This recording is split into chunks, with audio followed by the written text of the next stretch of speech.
ఇవాళ మేము కోడికూర వండుతున్నాము. చికెన్ ముక్కలు వేస్తున్నాము.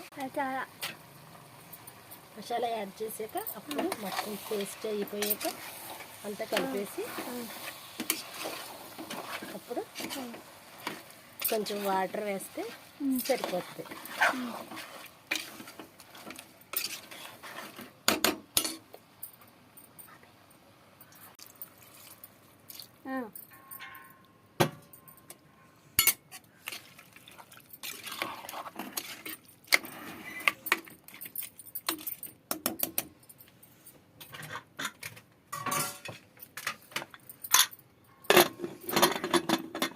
పెట్టేసి విజిల్ అయితే సరిపోద్ది.